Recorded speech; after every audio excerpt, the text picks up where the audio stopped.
우리 함께 하나님 말씀 이 시간 나누도록 하겠습니다. 오늘 함께 나누실 말씀은 마태복음 28장 18절에서 20절까지의 말씀입니다. 마태복음 28장 18절에서 20절까지의 말씀, 제가 대표로 봉독하도록 하겠습니다. 제가 읽겠습니다. 예수께서 나와 말씀하여 이르시되 하늘과 땅의 모든 권세를 내게 주셨으니 그러므로 너희는 가서 모든 민족을 제자로 삼아 아버지와 아들과 성령의 이름으로 세례를 베풀고 내가 너희에게 분부한 모든 것을 가르쳐 지키게 하라. 볼지어다 내가 세상 끝날까지 너희와 항상 함께 있으리라 하시니라. 아멘. 여러분 혹시 DP라는 제목의 드라마를 아십니까? 요즘 청년들 사이에 꽤 인기가 많은 군대를 배경으로 한 드라마입니다. 오래전부터 군대의 이야기는 우리에게 많은 재미와 감동을 주는 소재가 되었습니다. 그래서 영화로도 만들어지고 드라마로도 만들어지고, 예전에 여러분 이 노래가 나오면 기억나는 프로그램이 있으셨죠? 엄마가 보고플 때, 네. 박자가 바로 나오시는데요. 바로 군대 이야기를 나누었던 우정의 무대라고 하는 프로그램도 있었습니다. 군대를 생각할 때 특별히 더 우리에게 깊은 애잔함을 주는 장면이 있는 것 같습니다. 바로 입대하는 아들을 보내는 부모님의 마음입니다. 사랑하는 아들을 보내는 부모님의 심정과 집을 떠나 군대를 들어가는 아들의 마음, 보내기는 싫지만 나라를 지킬 사명을 가진 아들을 군대로 보내는 모습은 진한 감동을 주는 것 같습니다. 여러분, 오늘 우리가 함께 읽은 이 본문은 상황이 조금 다르긴 하지만 역시나 사명을 안고 사랑한 사람을 떠나보내는 이야기를 담고 있습니다. 이제 곧 하늘로 올라가실 예수님께서 스승의 품을 떠나 세상의 악한 영들과 싸우며 하나님의 나라를 세워갈 믿음의 군사들, 믿음의 용사들을 보내시는 모습, 바로 예수님께서 제자들을 파송하시는 파송식의 모습입니다. 이 파송식에서 여러분 처음 예수님께서 하신 말씀이 무엇입니까? 오늘 본문 18절에 기록되어 있는데요, 우리 다 같이 한 목소리로 한번 읽어보실까요? 우리 18절 말씀 함께 읽겠습니다. 예수께서 나와 말씀하여 이르시되 하늘과 땅의 모든 권세를 내게 주셨으니. 아멘. 여러분, 예수님께서 제자들에게 처음 주신 말씀은 바로 예수님의 권세에 대한 말씀이었습니다. 하늘과 땅의 모든 권세를 가지신 예수님의 권세, 여러분 이 권세가 얼마나 크고 위대할지 상상이 되십니까? 그런데 여러분, 왜 예수님은 여기서 제자들을 파송하시면서 예수님이 가지신 권세에 대한 말씀으로 그 가르침을 시작하시는 것일까요? 성경을 펴보면 하나님께서 인간을 맨 처음 파송하시는 모습이 등장합니다. 바로 천지 창조를 하시고 아담과 하와를 에덴 동산에 두셔서 그 장소를 또 그 피조물들을 다스리도록 명하시는 창세기 2장의 모습입니다. 여러분, 예수님께서는 주님이 하시던 사역을 제자들에게 그대로 이어가도록 파송하셨습니다. 그것처럼 하나님께서도 만물을 다스리시는 하나님의 사역을 아담과 하와에게 이어받도록 하신 것이었습니다. 근데 여러분, 이 에덴 동산이라는 공간에 아주 특별한 나무가 한 그루 있었죠. 바로 선악을 알게 하는 나무였습니다. 많은 사람들이 모든 죄악의 씨앗이 된 이 선악과를 별로 좋아하지 않습니다. 마치 예수님을 은 30에 팔아넘긴 가룟 유다와 같이 차라리 나지 않았으면 더 좋았을 것이라고 생각을 하죠. 하지만 여러분, 이 말씀을 기억하시죠? 하나님께서는 모든 것을 창조하신 그 끝에 이 말을 덧붙이셨습니다. 하나님이 보시기에 좋았더라. 이 좋았더라라는 이 말씀 속에는 선악과도 포함되어 있습니다. 선악과도 하나님께서 처음 창조하셨을 때는 참으로 보기 좋은 나무였다는 것입니다. 여러분, 그렇다면 선악과가 가진 장점이 도대체 무엇입니까? 도대체 하나님께서 선악과의 무엇을 보시고 보시기에 좋았더라라고 말씀을 하셨을까요? 에덴 동산의 중앙에 위치한 이 선악과는 아담과 하와에게 아주 중요한, 아주 특별한 의미가 있었습니다. 그것은 바로 하나님과 인간 사이의 경계를 명확하게 하는 역할을 했습니다. 여러분 한번 상상을 해보십시오. 아담과 하와가 얼마나 자유로웠겠습니까? 그들이 마음먹은 대로 모든 것을 할 수 있는 상황이었습니다. 동산에 있는 모든 과실들을 마음껏 먹을 수 있었고요, 그들이 명령하기만 하면 주위에 있는 동물들이 다 순종했습니다. 모든 것을 내 마음대로 할 수 있는, 마치 내가 왕이 된 듯한 그곳에서 이 선악과는 나보다 높으신 분을 기억하게 했습니다. 내가 섬기고 순종하고 사랑해야 하는 분의 존재를 기억할 수 있게 하는 소중한 존재가 바로 이 선악과였던 것입니다.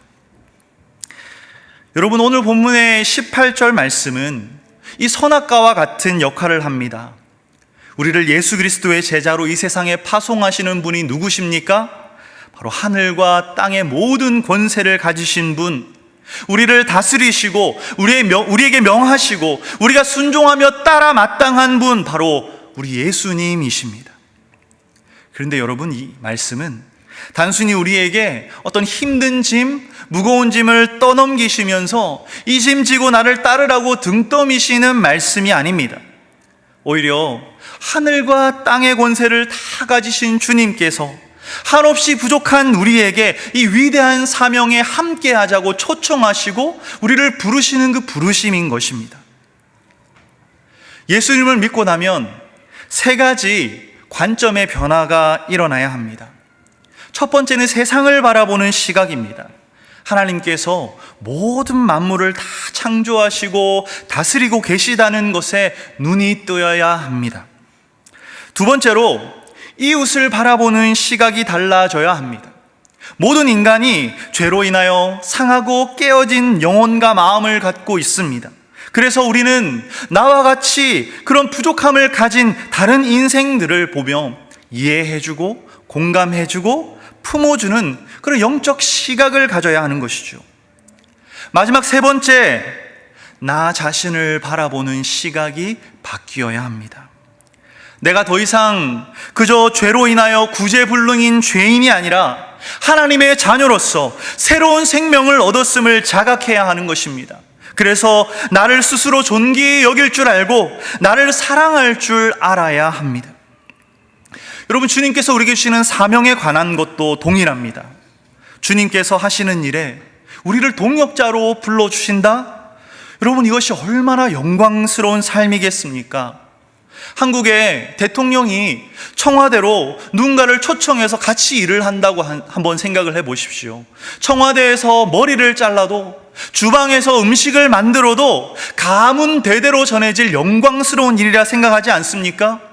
그렇다면 여러분, 하늘과 땅의 권세를 모두 가지신 분이 우리를 하나님의 나라를 세워가는 동력자로 부르고 계신다면, 여러분, 이 영광스러운 삶에 우리도 함께 참여하고 싶은 마음이 들지 않으십니까?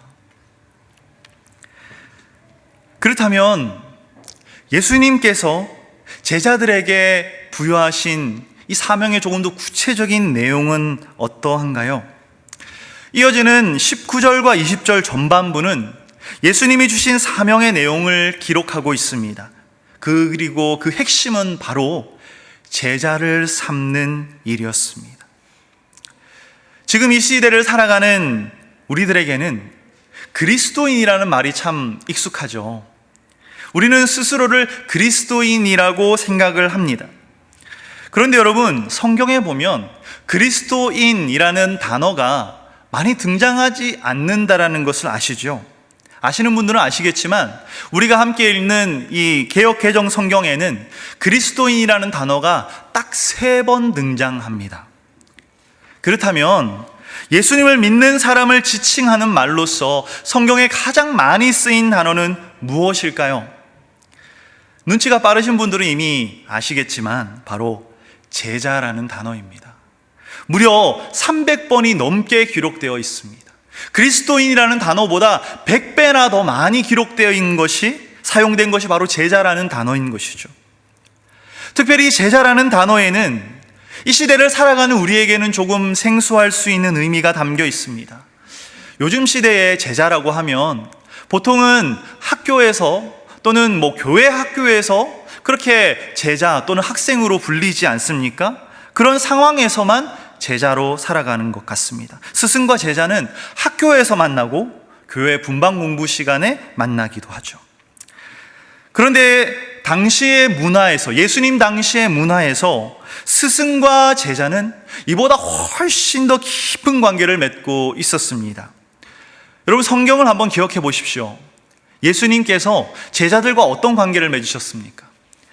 예수학교 또는 복음학교 이렇게 간판을 달고 예수님이 어떤 학교를 세워서 제자들을 초청해서 1교시에 출석하면 6교시까지 공부하고 종땡 치면 오후에 집으로 돌아가고 그런 생활을 하셨나요?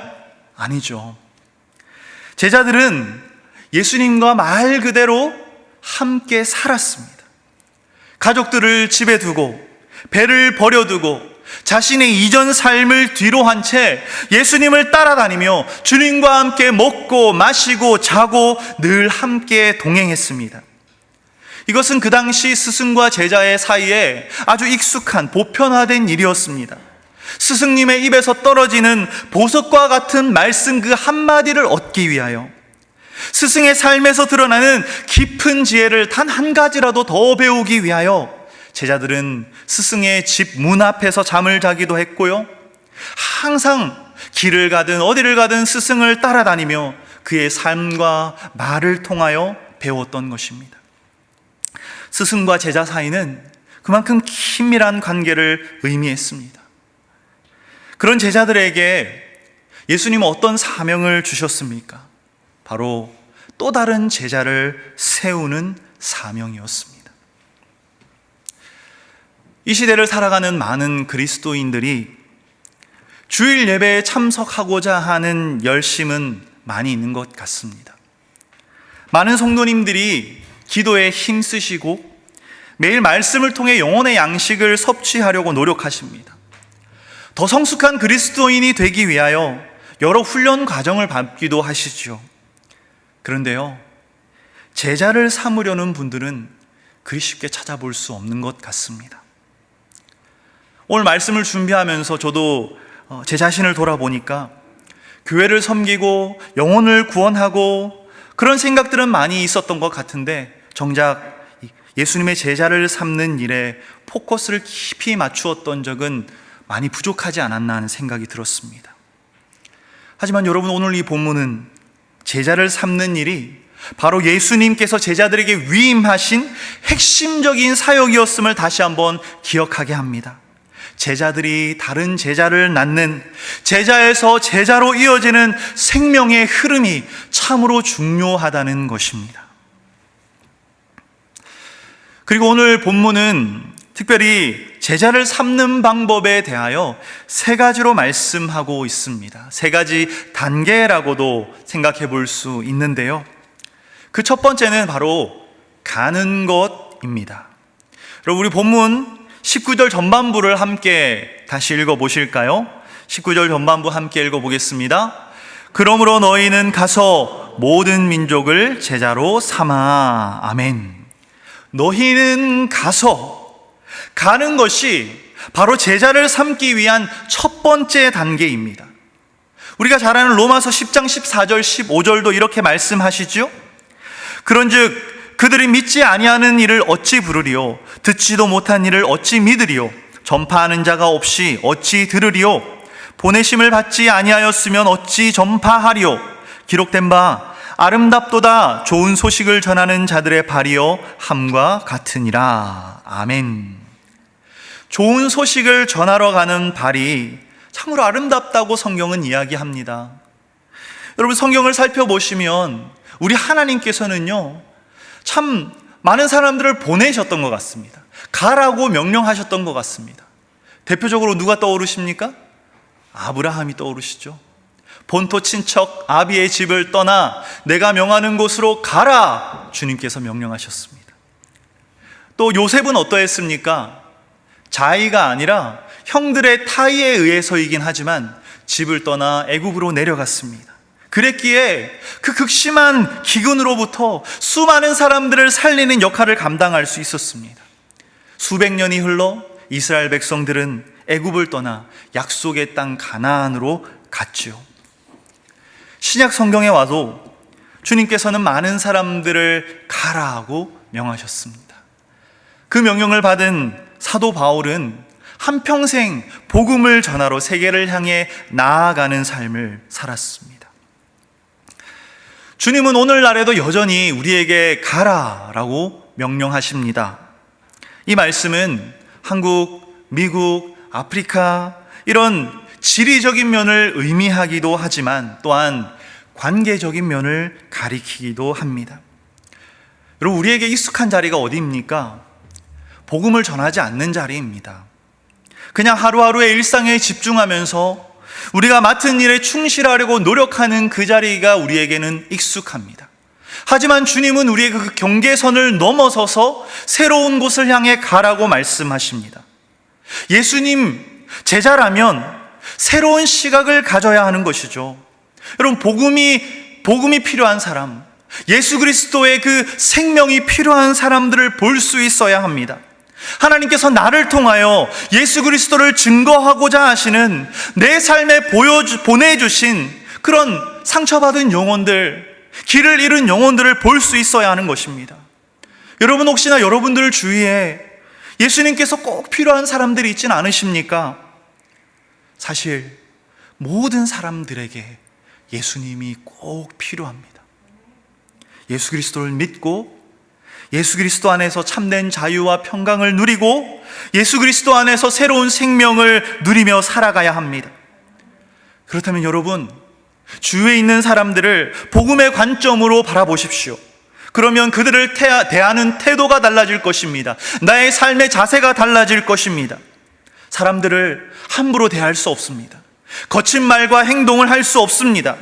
그들에게 예수님이라는 스승님을 전해야 할 제자로서의 사명이 우리의 양심을 뒤흔들어 일깨우고 한 영혼을 천하보다 더 귀하게 여기시는 하나님의 열정을 품게 하기 때문입니다.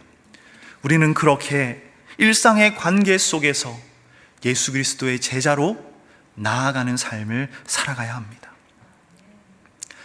오늘 본문이 말씀하시는 제자를 삼는 두 번째 단계는 세례를 주는 것입니다. 우리 함께 이번에는 본문 19절 후반절 말씀을 함께 읽어보실까요? 19절 후반부 말씀 함께 읽겠습니다. 모든 민족을 제자로 삼아 아버지와 아들과 성령의 이름으로 세례를 베풀고 아멘. 아마 지금 이 자리에 앉아 계신 분들 중 대부분은 이미 세례를 받으셨을 것입니다. 목사님께서 여러분들에게 성부 하나님, 성자 예수님, 그리고 성령님의 이름으로 세례를 주실 때 여러분, 그때 여러분들의 마음은 좀 어떠셨습니까? 세례라는 것은 예수님의 십자가의 죽으심과 부활을 그 위대한 사건에 우리가 함께 참여한다는 것을 의미하죠. 그 예수님의 십자가의 죽으심과 부활을 통하여 새 생명을 얻게 된 내가 이제는 주님 안에서 새로운 삶을 시작하겠다라는 것을 선포하고 공표하는 것이 바로 세례의 의미입니다. 이러한 세례를 아무나 베푸실 수는 없죠. 안수를 받으신 목사님만 세례를 베푸실 수 있습니다. 그래서 제가 전에 우리 청년들한테도요, 세례를 주고 싶었는데 줄 수가 없었습니다. 이제 오늘부터는 아주 당당하게 세례를 줄 수 있을 것 같습니다. 제가 아는 한 평신도 선교사님은 본인이 전도를 해서 제자를 삼았지만 세례를 줄 때에는 다른 함께 협력하시는 목사님을 함께 초대해서 그들에게 세례를 주곤 했습니다. 교회의 권위를 존중하고 교회가 정한 방식을 따르기 때문입니다. 여러분, 그렇지만 이 세례를 주는 것만 생각하지 마십시오. 모든 그리스도인들은 누군가에게 예수님을 전하고 그가 예수님을 만나 새 생명을 누리며 세례를 받을 수 있도록 도울 수 있습니다. 주위에 있는 예수님을 알지 못하는 사람들에게 다가가고 그들에게 예수 그리스도를 증거하여 믿도록 하는 일, 여러분 생각해 보시면 이보다 더 귀한 일이 없습니다. 이 일은 복음을 전하는 사람만이 누릴 수 있는 축복입니다. 나의 입술로 또 나의 삶으로 예수님을 전하고 나를 통하여 한 영혼이 예수 그리스도를 믿고 생명을 얻고 구원을 얻게 된다면 여러분 과연 무엇과 이것을 비교하실 수 있겠습니까? 우리에게는 한 영혼이 예수 그리스도를 만나 새 생명을 얻고 세례를 받을 수 있도록 도와야 하는 사명이 있습니다. 이어서 마지막 세 번째 제자를 삼는 방법은 가르쳐 지키게 하는 것입니다. 우리 함께 이번에는 본문 20절 전반부를 함께 읽어보도록 하겠습니다. 함께 읽겠습니다. 내가 너희에게 분부한 모든 것을 가르쳐 지키게 하라. 아멘. 예수님께서 알려주신 모든 것을 가르쳐 지키게 하는 사명이 예수님의 제자들에게 주어졌습니다. 그런 의미에서 LA 사랑의 교회를 다니시는 여러분들은 참으로 복된 분들 같습니다. 보통 교회들은요, 어떤 말씀을 가르치거나 양육하는 일을 사역자분들에게만, 목사님과 전도사님들에게만 담당을 하게 합니다. 하지만 저희 교회는 조금 다르죠. 평신도 분들이 훈련 과정과 양육을 직접 담당하고 있습니다. 제자훈련의 전 단계인 새일꾼방과 성경방은 평신도 리더들이 이끄는 과정입니다. 제자훈련과 사역반을 마치고 나면 각자 하나님께서 주신 은사를 따라 섬기게 되지만 그 중에서도 순장과 순모로 섬기는 분들이 계십니다. 직접적으로 영혼들을 돌보고 양육하는 일에 헌신하시는 분들인 것이죠. 여러분, 그렇지만 또한 이뿐만이 아닙니다. 사실 우리 모든 성도들이 예수 그리스도를 가르쳐주는 거울과 같습니다. 우리가 살아가는 모습을 보는 사람들, 우리의 가족들, 우리의 친구들, 우리가 일터와 사회에서 만나는 사람들이 예수 그리스도가 누구신지를 우리를 통해 알아가고 있기 때문입니다. 내가 너희에게 분부한 모든 것을 가르쳐 지키게 하라. 여러분, 우리에게도 예수 그리스도를 가르쳐 예수 그리스도의 말씀과 삶을 따르도록 그런 사람들, 그 영혼들을 키워가고 제자들을 세워가고자 하는 마음이, 그런 열정이 생겨나기를 소망합니다. 요새 예수님께서 말씀으로 가르치시고 또한 삶을 통해 보여주시고 행동하신 그 모든 방법들, 예수님의 기도 생활과 예수 그리스도의 그 사랑의 섬김, 우리는 이 모든 것들을 예수님에게서 배웁니다. 그리고 우리 주위에 있는 사람들은 우리의 말과 행동을 통하여 예수 그리스도에 대해 배워가고 있죠. 여러분, 우리는 예수님의 제자들입니다. 그래서 우리에게는 또 다른 예수님의 제자들을 세워야 할 사명이 있습니다. 물론 한편으로는 내가 과연 이 일을 잘 감당할 수 있을까 하는 의심이 드실 수도 있을 것 같습니다. 한편으로는 내가 그럴 만한 자격이 안 된다고 생각하실 수도 있을 것 같습니다. 하지만 여러분, 우리가 언제부터 능력이 되고 자격이 되어서 이 믿음의 길을 걸어왔습니까? 우리는 모든 것이 하나님의 은혜였다고 고백하는 사람들입니다. 지금까지 지내온 것 주의 크신 은혜라라고 찬양하는 사람들이 바로 우리들입니다. 예수님을 전하고 제자를 삼는 일도 마찬가지입니다. 주님께서 우리에게 하셨듯 우리도 주님을 따라 순종하고 따라가면 되는 것입니다. 제 이야기를 잠깐 나누고 말씀을 마무리하려고 하는데요. 저는 부산에서 태어났습니다. 큰 길 하나만 건너면 바로 바닷가인 그런 바닷가 동네에서 자랐죠. 그래서 바다 방파제에 가서 게를 잡기도 하고 낚시를 하기도 하고 그렇게 바다에서 많이 놀았습니다. 근데 제가 한 가지 마음에 정말 한이 되는 일이 있었습니다. 바로 수영을 배우지 못한 것이었습니다. 여러분, 바닷가에 사는 애들은 다 수영 잘한다고 생각하시죠? 전혀 안 그렇습니다. 저 같은 사람도 있는 거예요. 물론 제 친구들은 다 진짜 물개 같은 애들이었습니다. 저 멀리 떨어진 그 섬까지 바다를 헤엄쳐서 가서 막 놀다 오고 막 그런 애들이었거든요. 그 중에서 저만 수영을 할 줄 몰랐던 것이죠.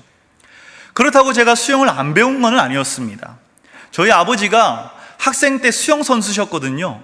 완전 바다 사나이셨습니다.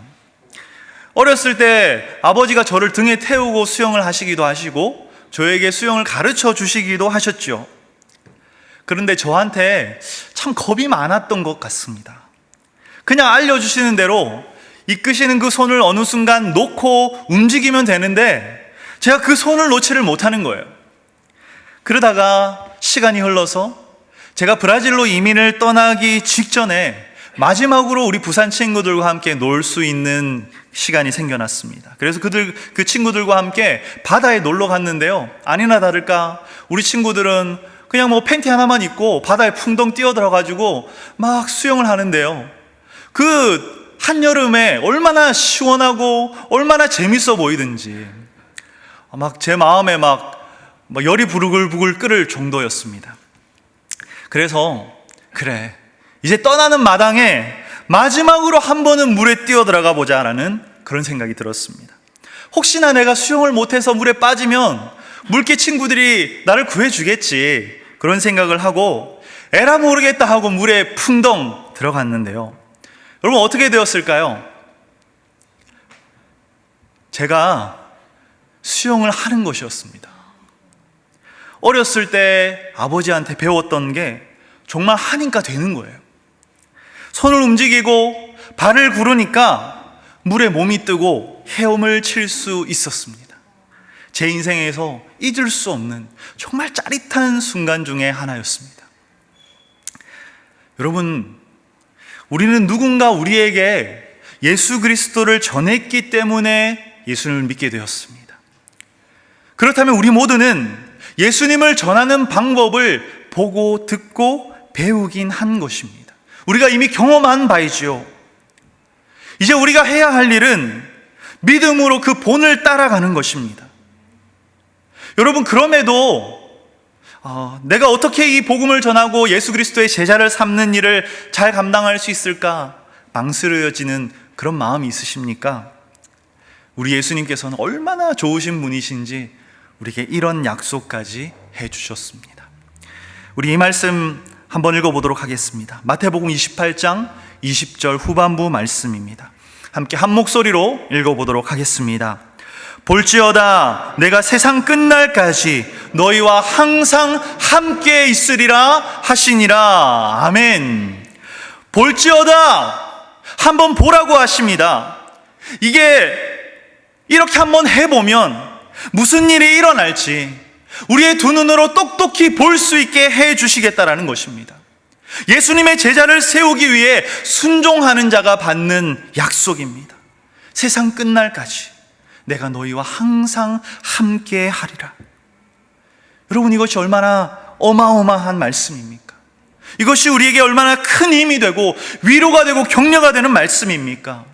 여러분, 수영 잘하는 친구 하나만 있어도 바닷가에 뛰어들 수 있습니다. 그런데 하늘과 땅의 권세를 모두 가지신 예수님께서 우리와 함께 하실 것을 약속하십니다. 여러분, 우리가 무엇을 못하겠습니까? 우리 안에 그런 열망이 있는 줄 압니다. 주님을 정말 뜨겁게 경험해보고 싶다. 주님의 은혜 안에 정말 깊이 들어가 보고 싶다. 주님과 함께 동행하는 삶을 정말로 나도 한번 제대로 살아보고 싶다. 영적으로 성장하고 정말 주님 우리에게 보여주신 그 사랑으로 누군가를 더 사랑하고 정말 능력 있는 큰 믿음의 사람으로 살아가고자 하는 그런 소망 여러분 우리에게 있지 않습니까? 그런 우리에게 주님께서 말씀하십니다. 예수 그리스도의 제자를 세우기 위해 나를 던질 때 주님께서 나와 함께 하시고 나를 도와주시겠다 말씀하십니다. 여러분, 왜 선교지에서만 기적이 일어나는 것 같고 왜 선교지에서만 급진적인 변화가 일어나는 것 같습니까? 복음 자체의 능력도 있지만 예수 그리스도를 전하는 헌신 위에 주님께서 함께 하시기 때문입니다. 교회 2000년 역사가 그래왔습니다. 부족하고 연약한 인생들이 주님의 말씀을 따라 자신을 내어 던질 때 제자에서 제자로, 또 제자에서 제자로 놀라운 생명의 역사가 이어져 왔습니다. 여러분, 우리도 예수 그리스도의 제자인 줄 믿습니다. 자부심을 가지시길 바랍니다. 내가 예수님의 제자라는 그 사실에 자랑스럽게 여기시길 바랍니다. 여러분, 그렇다면 나의 삶, 나의 입술로 예수 그리스도를 구세주로 증거하는 일에 여러분들의 마음을 한번 쏟아보십시오. 주님께서 함께 하시고 도우실 것입니다. 이번 한 주 여러분 살아가시면서 주위를 한번 잘 살펴보시기를 바랍니다. 혹시 예수님의 복음이 필요한 사람, 예수 그리스도의 사랑이 필요한 사람, 예수 그리스도가 필요한 사람이 있지는 않은지, 하나님께서 우리에게 기회를 주신다면 우리가 이미 받은 그 은혜와 사랑으로, 자비와 섬김으로, 용서와 용납으로 그들에게 예수님에 대해 알려주시기를 바랍니다. 우리의 입술로, 우리의 삶으로 예수님에 대해 들려주십시오. 그러할 때 우리 속에 살아계신 예수 그리스도의 뜨거운 임재가 더 분명하게 나타나는 것을 보실 수 있을 것입니다. 예수 그리스도의 제자, 참된 제자 되어 또 다른 예수 그리스도의 제자를 세워가는 이 놀라운, 이 복된 삶을 충만히 누릴 수 있는 저와 여러분들이 되시기를 간절히 소망합니다.